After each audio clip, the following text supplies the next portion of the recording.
The rehabilitation center smelled of antiseptic and wilting lilies, a stark contrast to the sprawling Chicago penthouse I used to share with my wife, Elena.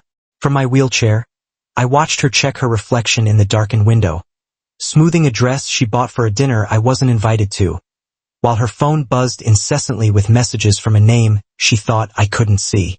It wasn't just the paralysis that trapped me. It was the suffocating realization that the woman who vowed to love me in sickness was already planning her exit strategy with another man. If you've ever felt the ground crumble beneath you while the world kept spinning, stay with me. Because the hardest part isn't the fall, it's watching who walks away while you're down. The rain in Chicago didn't wash things clean. It just made the grime on the windows streak and blur, turning the city lights into smeared ghosts. From the vantage point of his wheelchair, positioned deliberately by the floor-to-ceiling glass of their Gold Coast penthouse, Julian Thorne watched the storm. It was appropriate, he thought. The weather matched the climate inside the apartment perfectly. Cold, turbulent, and relentlessly gray. Behind him, the click-clack of heels on the marble floor echoed like gunshots. Elena was pacing. She had been pacing for 20 minutes, her phone clutched in her hand like a lifeline. "Are you still staring out there?" Her voice was sharp, lacking the melodic warmth that had once been his favorite sound. "The nurse will be here in 10 minutes, Julian. I need to leave as soon as she arrives." Julian didn't turn.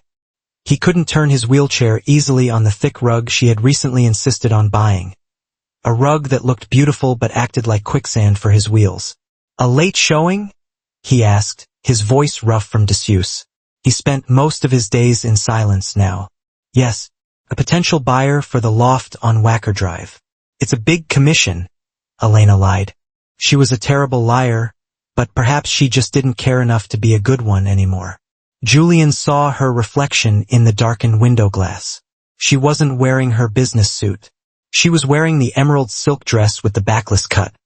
The one she bought for their anniversary 2 years ago. The one she hadn't worn since the accident. "You look nice for a property showing," Julian said, keeping his tone neutral. He watched her reflection freeze. "Image is everything in real estate, Julian.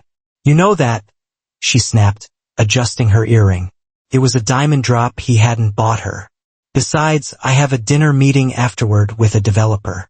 We need the connections, especially since." She trailed off, gesturing vaguely at his legs, at the wheelchair, at the medical equipment tucked into the corner of the living room. "Especially since you stopped bringing in money." That was the silent end of her sentence. Julian's grip tightened on the armrest. The leather creaked softly. 6 months ago, he was the renowned architect designing the skyline she was now selling. Now he was an overhead cost, a liability. A soft chime from her phone broke the tension. Elena looked at the screen, and for a fleeting second, her face softened. A small, private smile touched her lips, a smile that used to belong to Julian. She typed a quick reply, her thumbs moving with practiced speed. "Marcus." The name wasn't on the screen, but it hung in the air between them like stale smoke. Marcus Vane, Julian's former competitor. The man who had sent a generic, get-well-soon basket with cheap fruit, and had been consulting with Elena on Julian's old projects ever since. "Is it Marcus?" Julian asked quietly.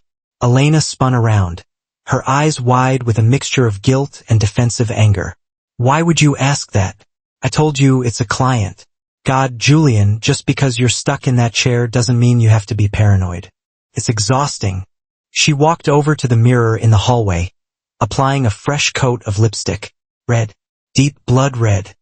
"I'm just worried about you, Elena," Julian lied, matching her earlier deceit. "You've been working late a lot. Someone has to," she muttered, grabbing her clutch. The doorbell rang. The night nurse. Elena didn't kiss him goodbye. She didn't even touch his shoulder. She simply checked her reflection one last time, ensuring perfection for someone else, and walked to the door. "Don't wait up," she called out, the heavy oak door clicking shut behind her. Julian sat alone in the dim penthouse. The silence rushed back in, heavy and suffocating. He wheeled himself slowly over to the side table where she had left her iPad. She had forgotten it in her haste. He didn't want to look. He wanted to believe that the woman he married was just stressed, just overwhelmed by the tragedy that had befallen them. But the architect in him needed to see the structure of the lie. He pressed the home button. The passcode was still her birthday. Messages flooded the screen. Not from a client. From Marcus. Marcus. Table is ready at Alinea. Can't wait to see you in that green dress. Leave the invalid at home. Elena, leaving now. He has no idea. I need a drink. I need you. Julian stared at the glowing screen until his eyes burned. The betrayal wasn't a crack in the foundation. It was a demolition order. He looked down at his useless legs, then back at the rain-streaked window. They thought he was broken. They thought he was finished. Enjoy your dinner, Elena, Julian whispered to the empty room, his voice dropping to a low, dangerous register. It might be the last expensive meal you enjoy for a very long time. 2 weeks later, the sanctuary of the penthouse had been breached. It started subtly. A different brand of coffee in the kitchen. An unfamiliar cashmere coat draped carelessly over the foyer bench. But tonight, the intrusion was physical. Marcus Vane was standing in the center of Julian's living room, holding a crystal tumbler filled with Julian's rarest Japanese whiskey. It's a tragedy, truly, Marcus said, his voice smooth and rich, like oil slicking over water. He swirled the amber liquid, looking down at Julian with a pity that felt more like a victory lap. To see a mind like yours, grounded. The industry misses you, Julian. Although, I admit, the silence has allowed some of us to finally get a word in edgewise. Julian sat motionless in his wheelchair, his hands resting on his lap, fingers interlaced to hide the tremors of rage. I'm sure you've been very vocal, Marcus. Vultures usually are when the lion is down. Elena, standing by the wet bar, let out a nervous, tinkling laugh that sounded brittle against the glass walls. Oh, stop it, both of you. Marcus is here to help Julian. He's offered to oversee the completion of the Riverside project so we don't get sued for breach of contract. Help, Julian repeated, testing the weight of the word. Marcus smiled, taking a slow sip of the whiskey. He walked around the room, claiming the space with confident strides. He stopped behind Elena, ostensibly to look at a blueprint spread out on the dining table. But Julian saw the reality. Marcus stood too close. His chest brushed against her back. His hand rested on the table, just an inch from hers, and then, for a split second, his pinky finger hooked over her thumb.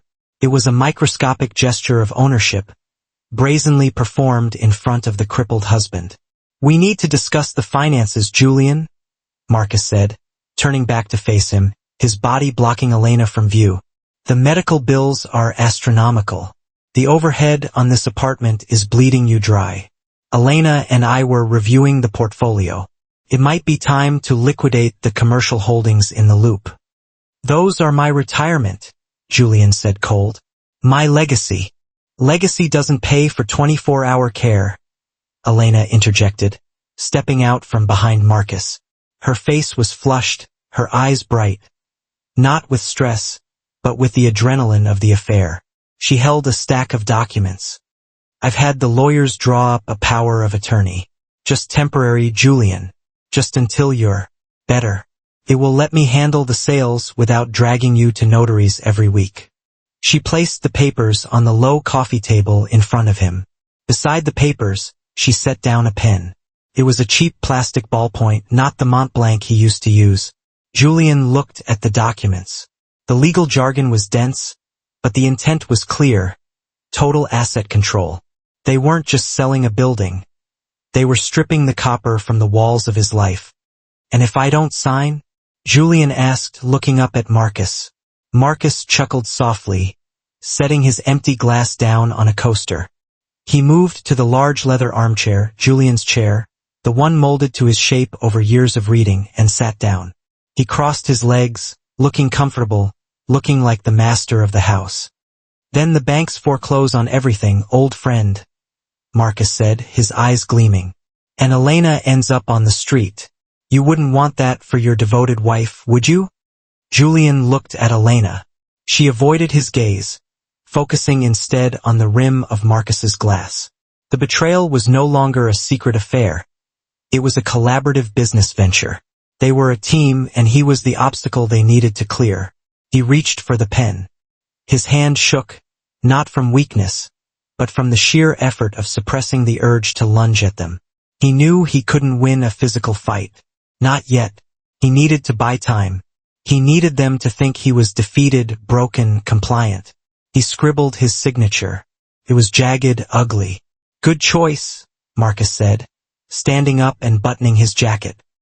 He walked over to Elena and placed a hand on her shoulder, squeezing it possessively. "We'll take it from here, Julian. You just focus on resting."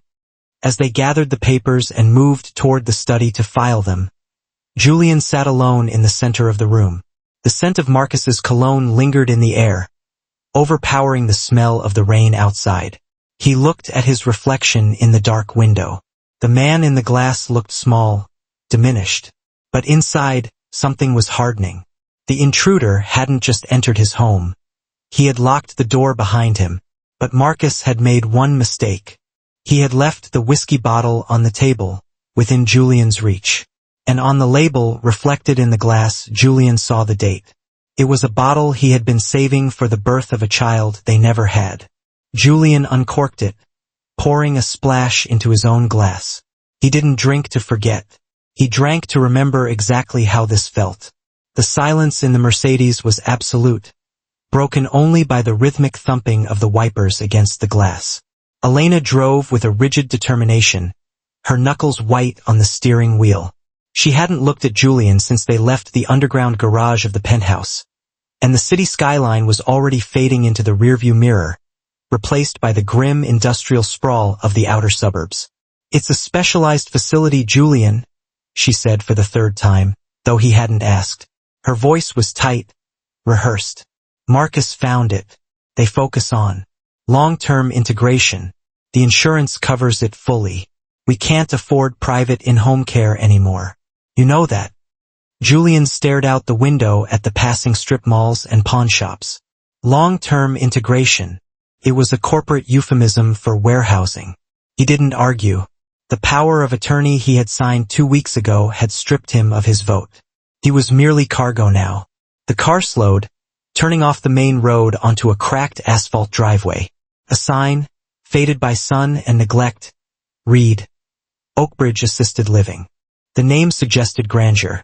The reality was a single-story brick building that looked more like a minimum security prison than a hospital. The grass was overgrown and the windows were barred, ostensibly for safety, but they looked like cages. Elena parked the luxury car between a rusted van and a dumpster. She didn't turn off the engine. "I'll go check you in," she said, unbuckling her seatbelt but leaving the door closed for a moment. She took a breath, not of sadness, but of preparation, like she was about to rip off a bandage. 10 minutes later, 2 orderlies came out.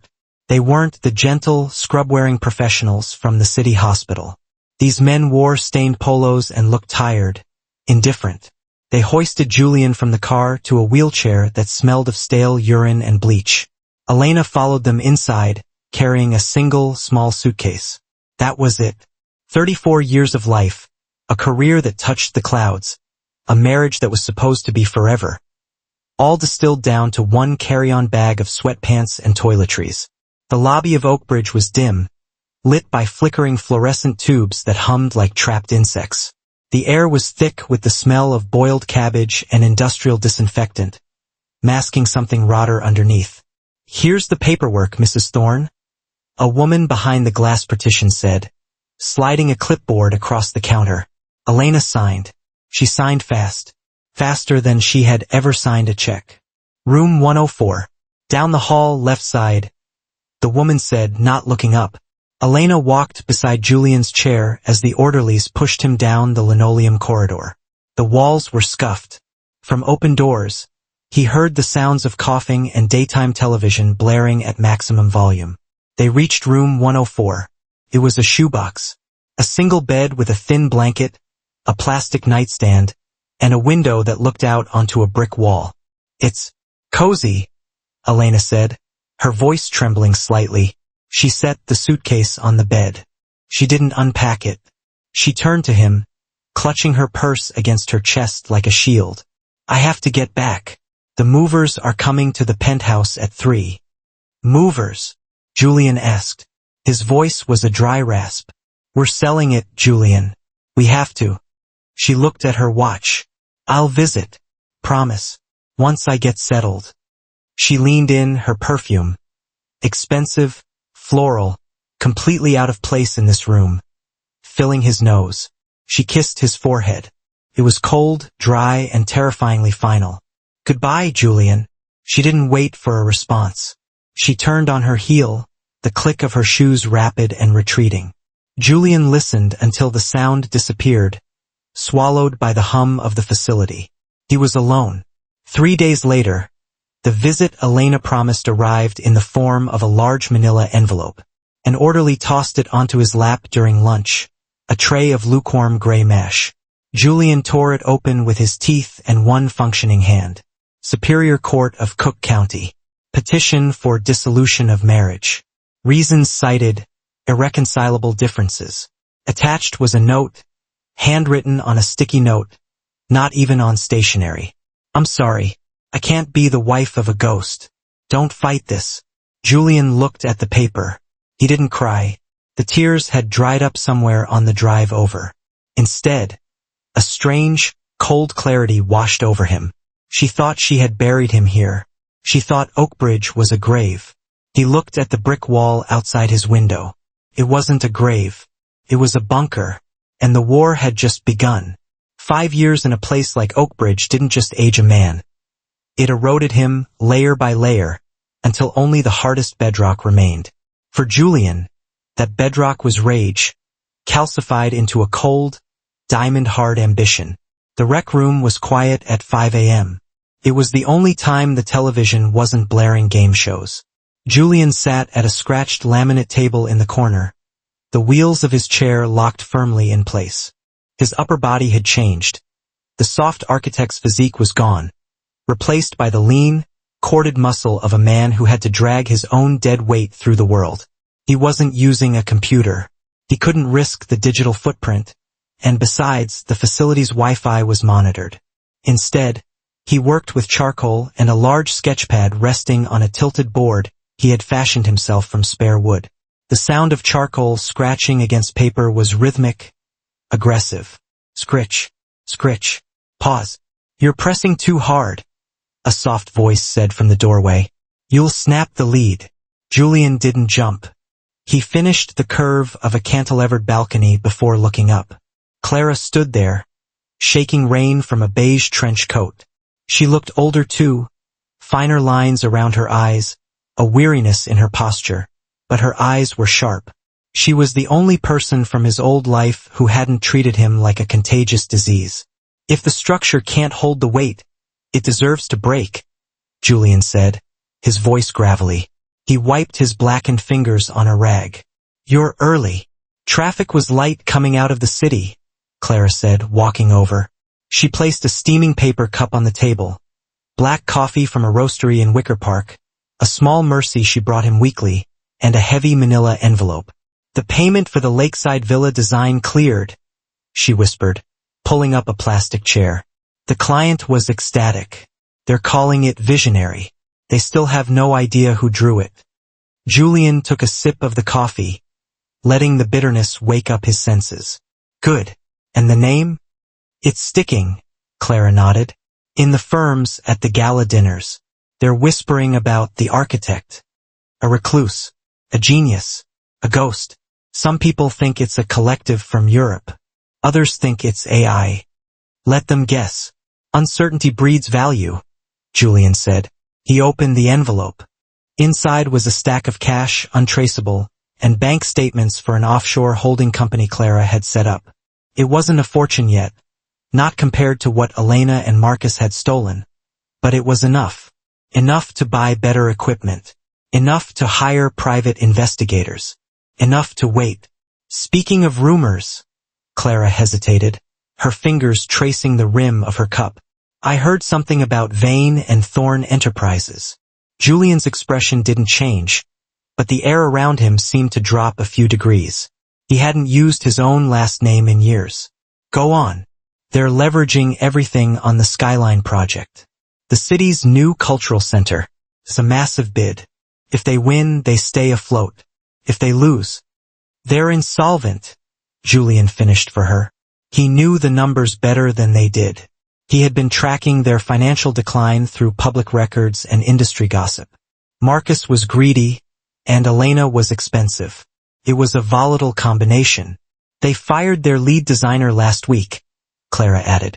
Panic is setting in. They need a miracle. Julian looked down at his sketchpad. The charcoal drawing wasn't just a random building. It was a study of light and shadow, a complex, impossible structure that defied gravity. Exactly the kind of miracle a desperate firm would kill for. They don't need a miracle, Clara, Julian said, closing the sketchbook with a definitive snap. They need a trap. He pushed the sketchbook toward her. This is the preliminary concept for the Skyline. Leak it. Not to the press, but to the committee. Make sure the style is undeniable, but the source is untraceable. Make sure Marcus sees it. Clara looked at him, her eyes widening. You want to work for them? After everything? I don't want to work for them, Julian corrected, gripping the wheels of his chair, his knuckles white. I want to be the rope they use to hang themselves. They'll come looking for the architect. And when they do. He trailed off, looking out the barred window at the gray dawn breaking over the parking lot. The rain had stopped, leaving the world cold and wet. When they do, he whispered, I'll be ready to open the door. The corner office on the 45th floor of the Willis Tower offered a commanding view of Chicago, a view that cost $20,000 a month in rent alone. To the outside world, Vane and Thorne Enterprises was a titan of industry. Inside the glass walls, however, the air was thin and smelled of desperation. Elena sat at the long mahogany conference table, her head resting in her hands. The table was littered with crumpled blueprints and empty takeout containers. It was 9 p.m. on a Friday, and the silence of the empty office floor felt heavy, pressing against her temples like a physical weight. Garbage. All of it garbage? Marcus growled, sweeping a stack of renderings off the table. The papers fluttered to the floor like wounded birds. He was pacing, his tie loosened, a sheen of sweat on his forehead despite the climate-controlled chill. In 5 years, the charm that had once seduced Elena had eroded, revealing the volatile, insecure man beneath. He poured himself another scotch, his third in the last hour. The deadline for the Skyline proposal is in 10 days, Marcus, Elena said, her voice tired. She didn't look up. We can't submit these. The committee will laugh us out of the room. It's derivative. It looks like a shopping mall, not a cultural center. Then fix it, Elena, Marcus snapped, slamming his glass down. You're the creative director, aren't you? Or were you just the wife who opened doors? Elena flinched. The insult stung mostly because it held a kernel of truth. Julian had been the visionary. She had been the face, the networker, the closer. Without Julian's genius to sell, she was selling empty promises. I can't design a landmark out of thin air, she shot back, standing up. And we can't afford to hire another firm to ghostwrite it for us. The accounts are overdrawn, Marcus. The bank called me again this morning. They're asking questions about the withdrawals from the Cayman accounts. Marcus paled slightly, the bluster draining out of him. He walked over to the window, staring at the city lights he desperately wanted to own. If we win the Skyline bid, the advance covers everything. The debts, the creative accounting, all of it goes away. We just need the design. We don't have it, Elena whispered. We're going to lose everything. She thought of the penthouse, the cars, the social standing she had sacrificed her marriage to maintain. The irony was bitter. She had left Julian because she feared his disability would drag her down, only to chain herself to a sinking ship with functioning legs. A notification pinged on her laptop. It was an email forwarded by their headhunter, flagged as urgent/confidential. Elena sighed and clicked it open. It's just another freelancer application, she started to say, then stopped. The attachment wasn't a resume. It was a single digital rendering, a structure of glass and steel that seemed to float above the Chicago River, twisting like a strand of DNA, capturing the light in a way that was both mathematical and poetic. It was breathtaking. It was impossible. "Marcus," she said, her voice breathless. "Look at this." Marcus walked over, squinting at the screen. His eyes widened. The arrogance returned to his face, instant and hungry. "Who did this?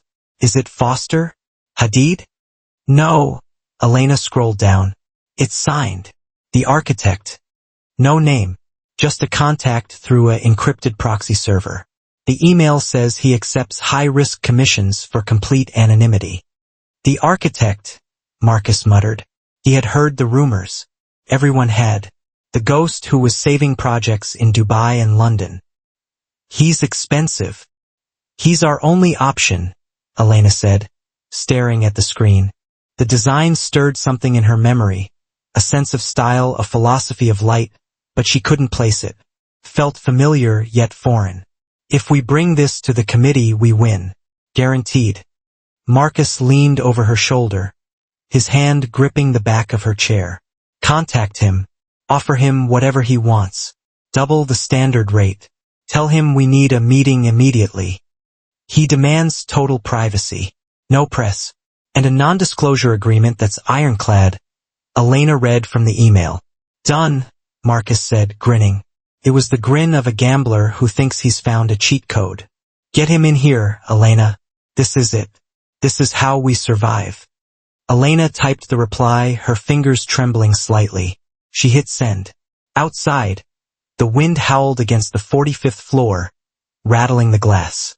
Elena felt a sudden shiver run down her spine, a primal instinct warning her that she had just invited something dangerous into their fragile castle. But she ignored it. She needed the win. She didn't know she had just signed her own sentence. The conference room on the top floor was designed to intimidate. A long slab of black granite served as the table, surrounded by 12 empty leather chairs. At the far end, Elena and Marcus sat waiting, looking small against the backdrop of the gray Chicago sky. "He's 10 minutes late," Marcus muttered, checking his Rolex. He was sweating again, tapping a nervous rhythm on the granite. "Who does this guy think he is? We're paying him a fortune." "Genius operates on its own time, Marcus. Just shut up," Elena hissed. She was clutching a bottle of water, her knuckles white. She felt nauseous. The suspense was worse than the impending bankruptcy. They had signed the NDAs an hour ago. Documents so restrictive they essentially signed away their souls for this design. Then they heard it. It wasn't the click of dress shoes. It was a heavier, uneven sound echoing from the marble corridor outside. Thud, drag, step, thud, drag, step. The rhythm was slow, deliberate, and menacingly heavy. It sounded like judgment approaching. The heavy double doors swung open. But it wasn't the mysterious architect who entered first. It was Clara. She walked in with a crisp, professional efficiency, holding a thick roll of blueprints. Elena's breath hitched. She hadn't seen Clara in years. Not since she fired her via email the week after placing Julian in the facility. "Good morning," Clara said, her voice devoid of any warmth. "The architect is ready."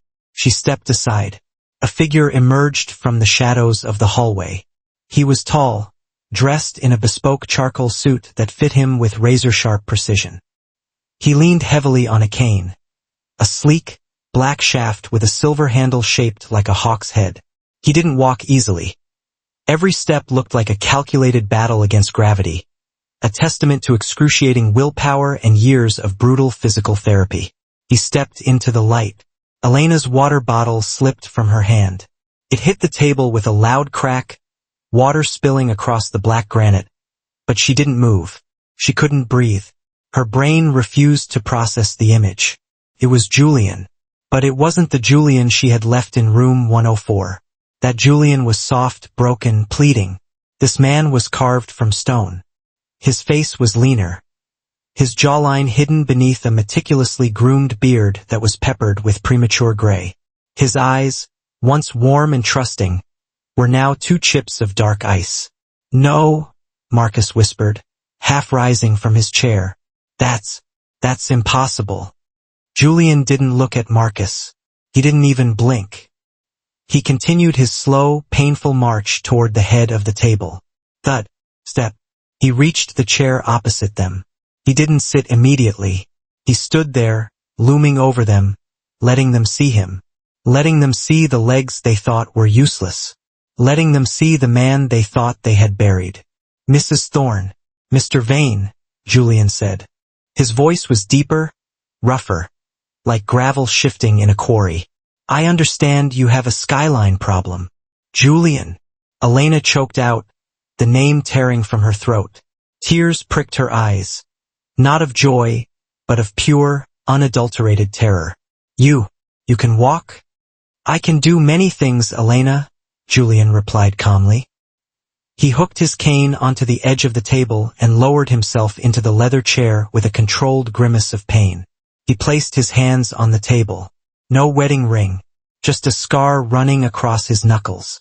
This is a joke, Marcus stammered, his face turning a violent shade of red.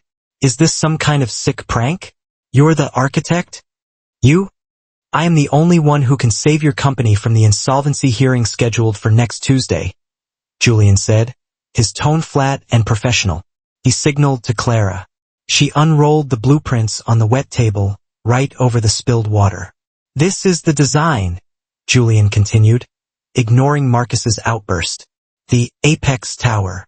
It utilizes a structural cantilever system that I developed during my sabbatical. He looked up, locking eyes with Elena. The intensity of his gaze made her want to crawl under the table. It requires absolute precision to build, he said softly. One wrong calculation, one lie in the foundation, and the whole thing collapses. Much like a marriage. I can't do this, Elena whispered, trembling. I can't work with you. Then you default on your loans by Friday, Julian said, opening a file folder in front of him.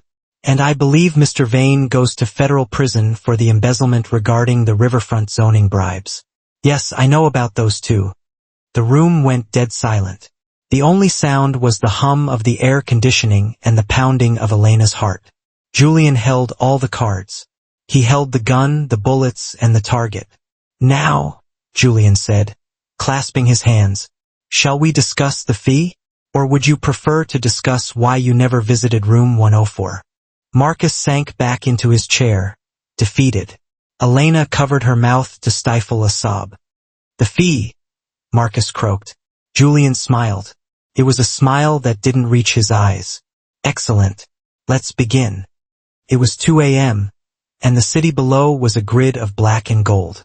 Inside the war room of Vane and Thorne, the atmosphere was suffocating. Marcus had passed out on the leather sofa an hour ago, an empty decanter of bourbon resting on the floor beside him, rendering him useless. That left only Julian and Elena. They stood over the illuminated drafting table. The only light in the room came from the glowing surface beneath the blueprints and the distant city glow.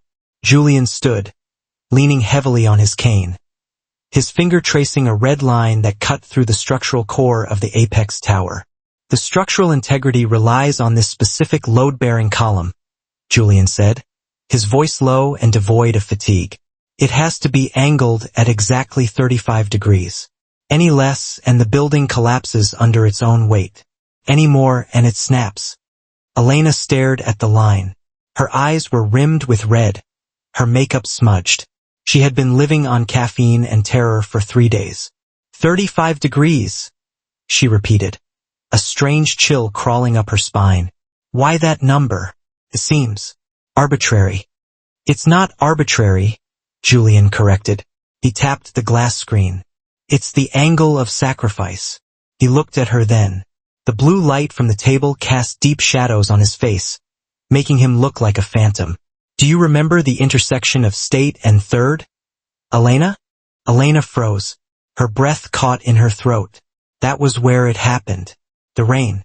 The screech of tires. The darkness. I don't want to talk about that, she whispered, taking a step back. Please, Julian. Focus on the project. This is the project, Julian insisted, stepping closer. The thud of his cane on the floor was like a heartbeat. You always told people I lost control of the car. You told the insurance adjusters, you told our friends, you told Marcus. You said the road was slick and I panicked.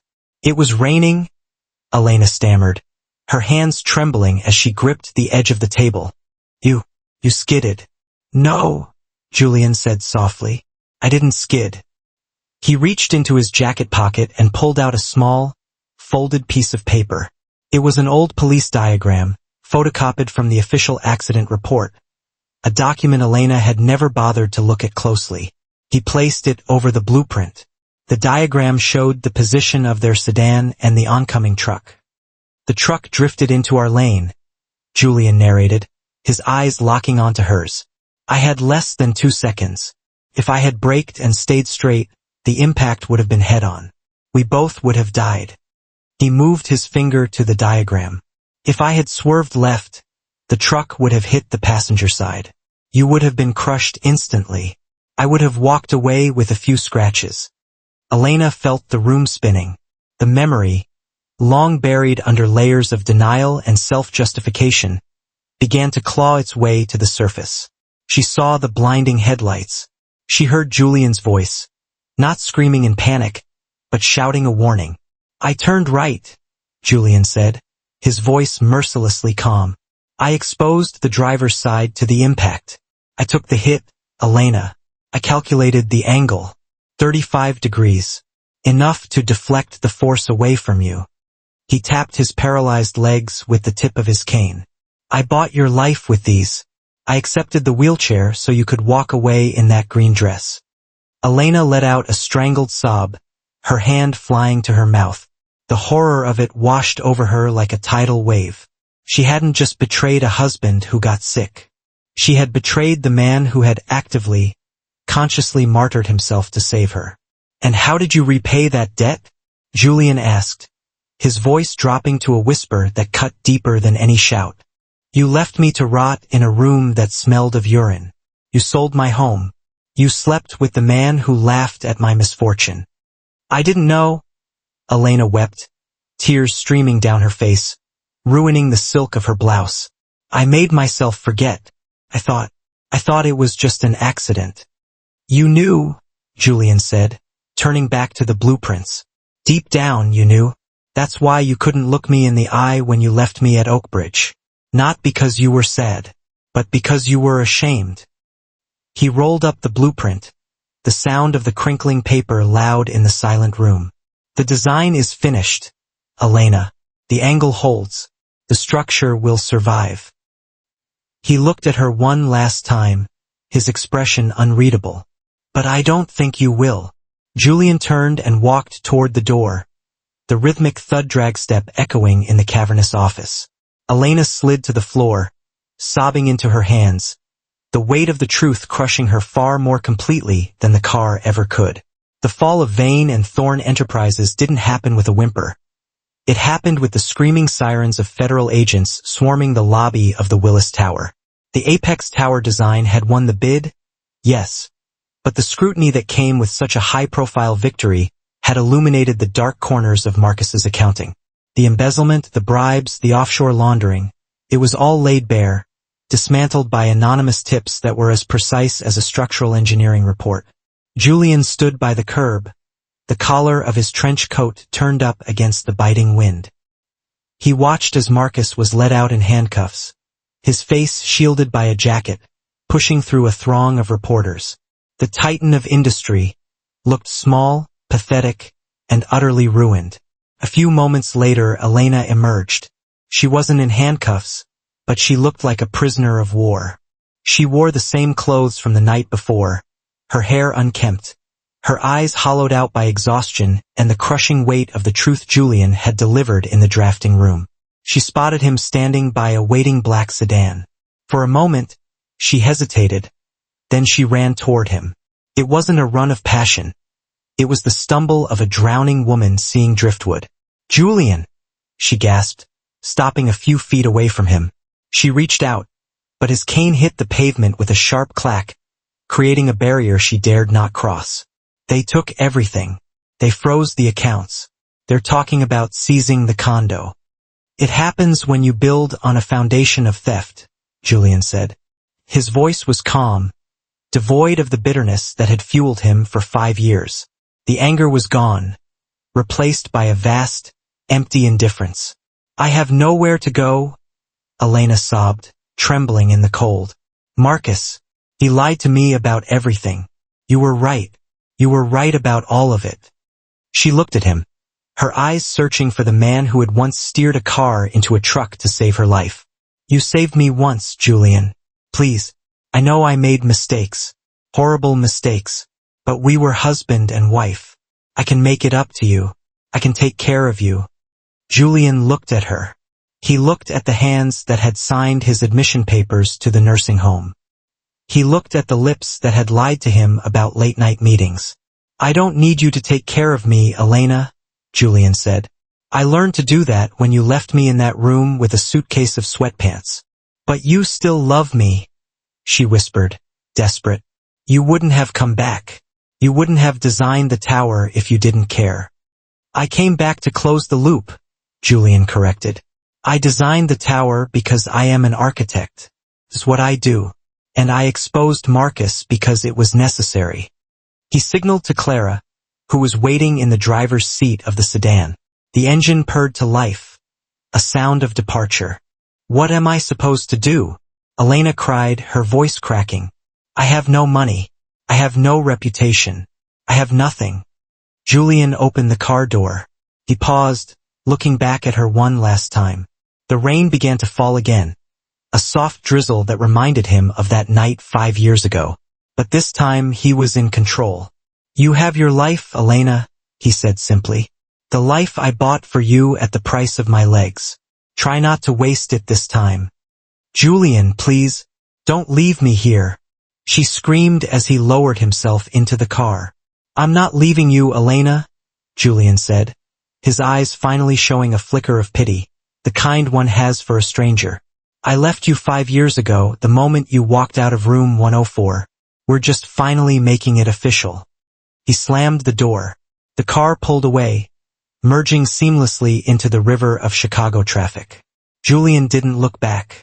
He didn't check the rearview mirror to see Elena standing alone on the sidewalk, shrinking into the distance until she was just another gray smudge against the gray city. He opened his sketchbook. A blank page waited for him. He picked up his charcoal pencil. It was time to design something new.